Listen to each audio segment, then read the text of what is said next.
Can you show us how to make an animation in 5 minutes? Yeah, sure. I'm going to show you the simplest way possible. Maybe we can even do it in less than 5 minutes. Here's the video. Okay, so you might have noticed Ghibli style images like this one, or even cartoon photos like this, pictures like this one, this, and even this going viral lately on social media. I'm going to show you how you can create one for yourself in 3 steps. Step 1, head over to chatgpt.com. Step 2, simply click right here and upload your image. Step 3, just type, make it in the style of Ghibli, cartoon, Lego, 3D, whatever you want, and you're gonna have your image within a couple of seconds.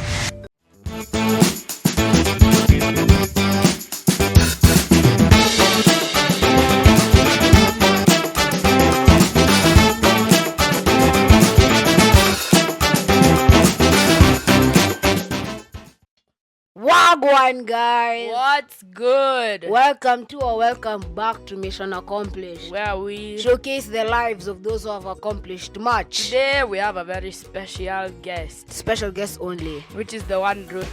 Anyways, now we will let our guest introduce himself. Alright, thanks for having me on the show. So my name is Emmanuel Crown. This video is going to be split into 2 parts.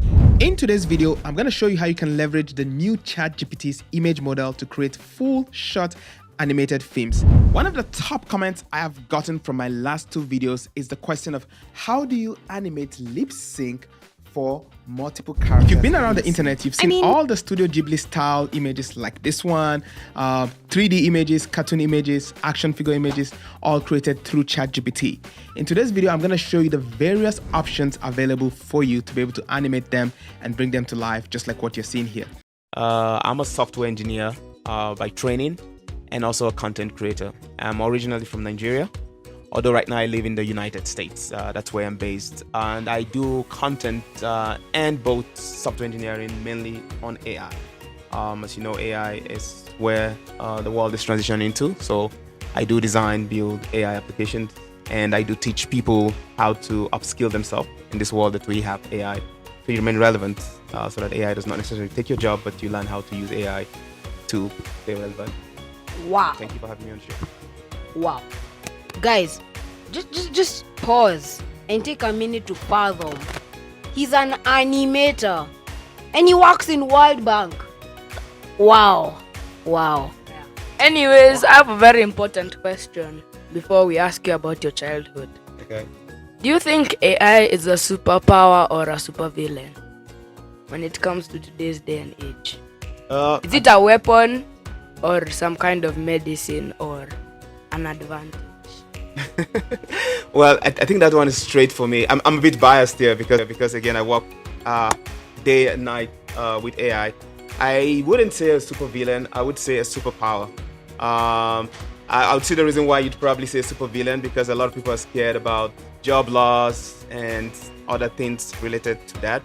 But I think AI creates an opportunity, if you know how to use it properly, to be a superpower, to make you be able to do things times X, 10X, 50X, what you couldn't do before, if you know how to use it the right way.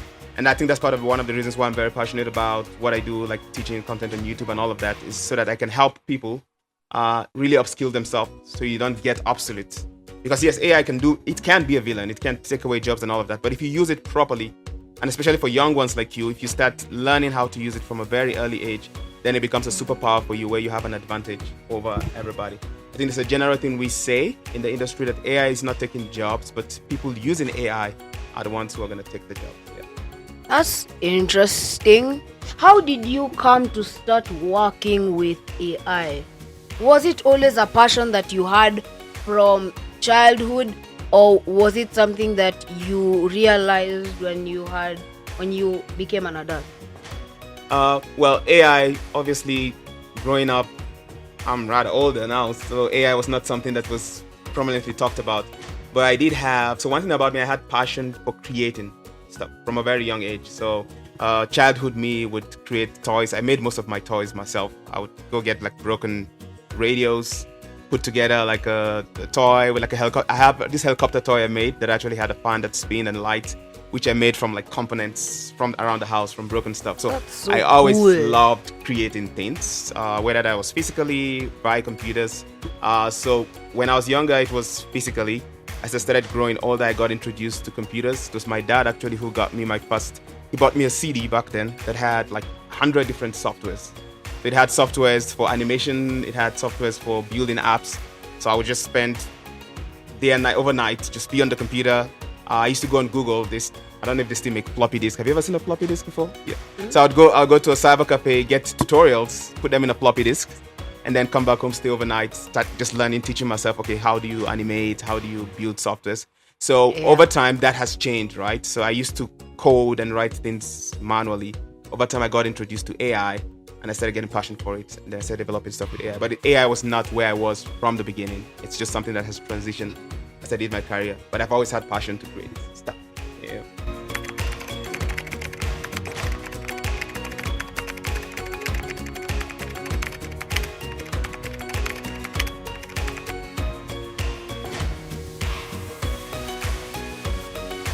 What do you think of the tech industry in Africa right now? Like how people are handling tech and getting used to it. Yeah, and will podcasting be taken over by AI? That's an interesting question. I'll start with the second one. With podcasting be taken away by AI? So I think it really depends on the personalities.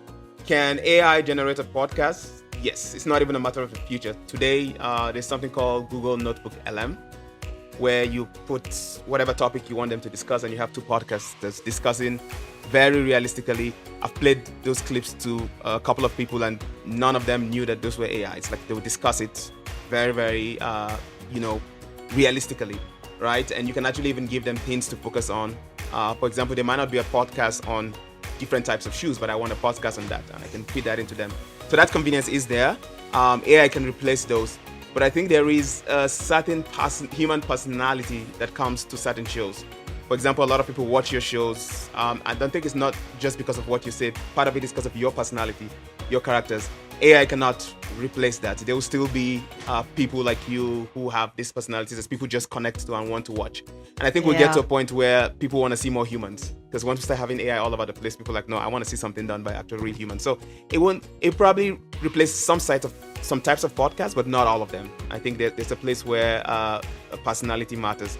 And in terms of the tech industry in Africa, I think it has been growing a lot over the last, maybe I would say like 10 years. There's a lot that has been going, and Kenya actually specifically being like a very big hub where we have lots of tech companies coming here to invest, set up shop, which is great. I think one thing I just want to see more is products coming out of Africa that are being consumed out there in the Western world, because most of the tech we consume there is built by the West. And if you look out here in Africa, a lot of times most of the tech we also consume here is also built by the West. But I think there's a shift where now I've been in Kenya now a couple of days, and I've seen there's quite a bit of tech that is being built here and being used here. But I think what I would like to see is us also shipping those techs out. I'd like to be in the US and I'm using all these apps and it's like, oh yeah, this was built by some startup in Africa and then shipped to the Western world. So I think we still have a long way to go, but I think we're getting there. We need young people like you to challenge the status quo. Yeah. That's wow. I mean, man, AI podcasting. That's scary. But on the contrary, what has been the best part of AI and content creating as a career for you? What has been the best part of it? So I think two things. Number one is just the ability to get to play around with a lot of cool tools.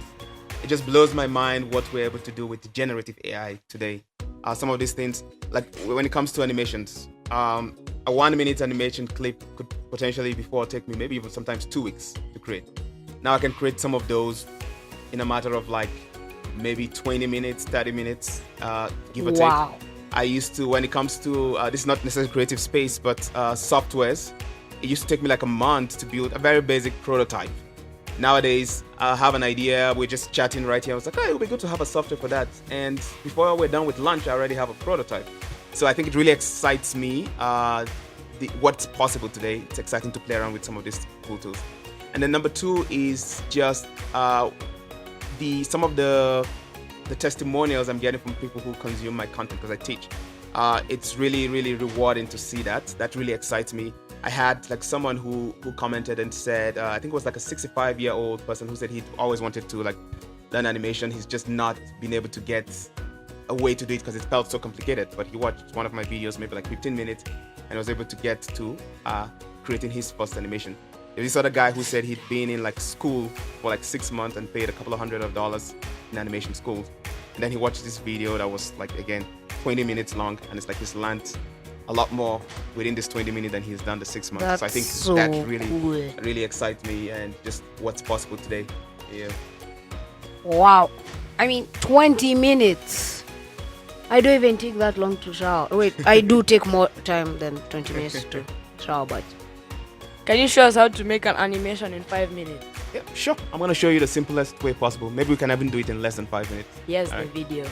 Okay, so you might have noticed Ghibli style images like this one, or even cartoon photos like this, pictures like this one, this, and even this going viral lately on social media. I'm going to show you how you can create one for yourself in 3 steps. Step 1, head over to chatgpt.com. Step 2, simply click right here and upload your image.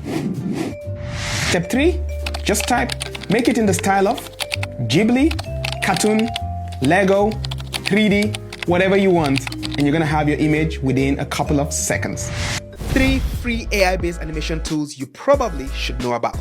Number 1, Animate from Audio by Adobe. This tool takes any audio files and convert it into a completely ready-to-use animation within minutes. Wow, look at that. AI can do anything. Number 2, Lens Go AI. This tool takes any video as a reference and using your prompt can convert it into different styles of animations within seconds. Number 3, VizNose AI. This tool lets you create talking head animations using text, audio, or you can even clone your voice so that the talking heads sound like you. It's a bright day and a great day to be kind. Oh my gosh, guys, wasn't that video just the best? And it was so interesting and simple I can't for animation. fathom. And the best part is it doesn't end there. I can't It's not a fathom. one-hit wonder. There are many more videos, I think. Yeah, I have a lot more videos and I put them up on my YouTube channel, and it's very simple. If you just search my name, Emmanuel Crown, it will come up. I have tons of other tutorials, more detailed, to do different types of animation styles using different tools. And one thing about me is I really try to keep things as simple as possible. So even young people like you, I explain like I'm explaining to like a 5-year-old. So people your age who can actually go follow along and you'll be able to do this. These tools are quite easy to use. So I do encourage you to try them yourself. Guys, it's that simple. It's that I can't even fathom. Yeah. Anyways, if you want to start animating and animate well, he has a YouTube channel called Emmanuel Crown. I'm not sure if we can put the link in the description, but I think we can. If you really have a passion for animating, or if you're a creative on tech, then go and check it out. This is the first time, one of those rare moments where I don't know what to say. If your 15-year-old self was to come and see the Emmanuel Crown of today, what do you think he'd say to you, and what would his reaction be? So you're making me go back to look at myself. What was 15-year-old me doing at about this time? I think he would be potentially proud of what he's seen, but I don't think he will be like too surprised. Because I'm someone, the way I was raised, and I'm a person of faith, I'm a Christian. My mom always raised us to believe in God and always trust God. You make your plans, but put it to God. And if you keep walking with God, He keeps taking you next step. And just the way my mom is as a nature of a person, she's someone who never looks at impossibilities. So we've always been taught and brought up to aim for the best. So I have this saying where I say, like, you aim for the moon, and if you fall short, you fall on the sky. And what does that simply mean? Always dream big. Anything I do, I dream the biggest. If I was to create a music video today, I'll imagine that it's going to be on MTV Music Awards. That's where I'm starting from. Now, even if I fall short and it went on some, I don't know, local TV station music award, I aimed big, right? as opposed to I put it and I was like, okay, well, my aim is just for this to be watched by maybe 2-3 of my friends. Then that's a very narrow vision.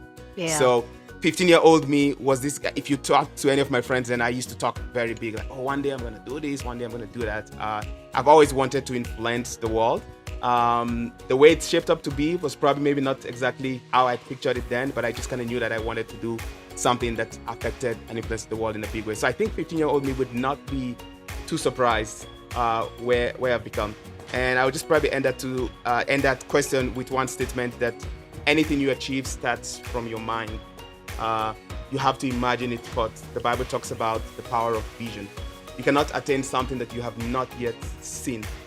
And I've seen some of these things from a very, very young age, 13, 14, 15. I just keep imagining myself like one day when I grow up, I'll be doing this, I'll be doing that. So dream big and aim for the moon.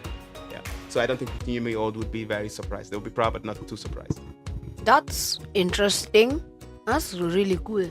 And you've already answered the most important question of the podcast, even before we asked it. Yeah, which is so rare. No one has ever answered the most important question even before we asked it. Just for the purpose of the viewers, the most important question of the podcast is what advice you'd give to young people or old people, and those in between, who would like to become like you one day. And you've kind of already answered it. Yeah, I've kind of covered it. I mean, I would just reiterate that to say there is nothing that is impossible. There is no something that is only for certain people.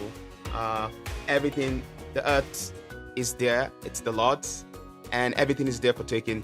Your only limitation is just how far you can imagine. Just dream big. And whatever you do, I always tell people, whatever it is you do, there are people who are very successful at it. Even if you're a carpenter. Yeah. I know carpenters that have franchises of different carpenter shops. It's just because they have imagined big that this is my carpentry work. It's not just going to be for me and just two people.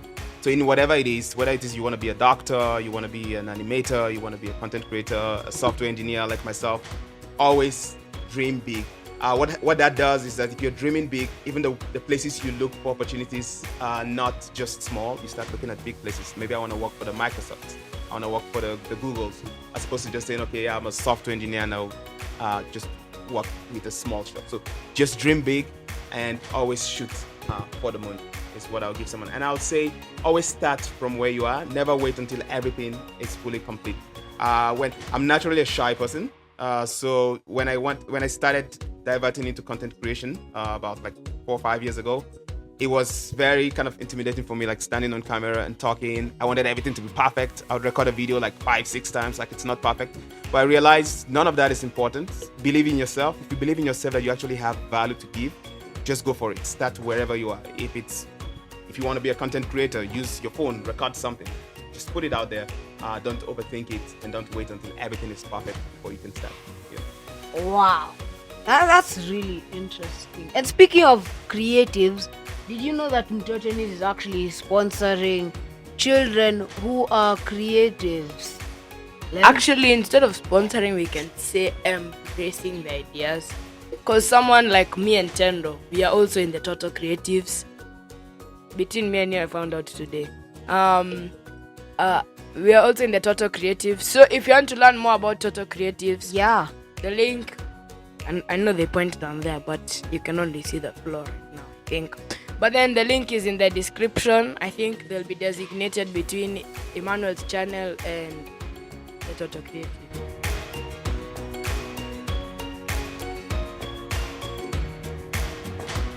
And here's the worst part. All good things have to come to an end. No one likes saying that. But it's been a great podcast. I've learned so much. I'm definitely gonna go check out your channel. We should do a review on his channel. Yeah. Just us seeing how to, and then we will. I'm not saying we promise, But we But might get we some will try. animated we will podcast. try to make an animation ourselves.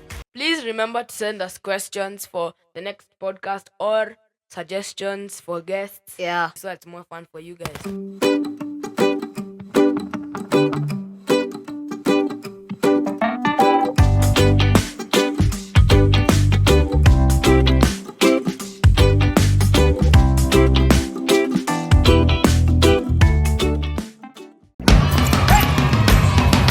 are Mtoto News, a digital platform that empowers children.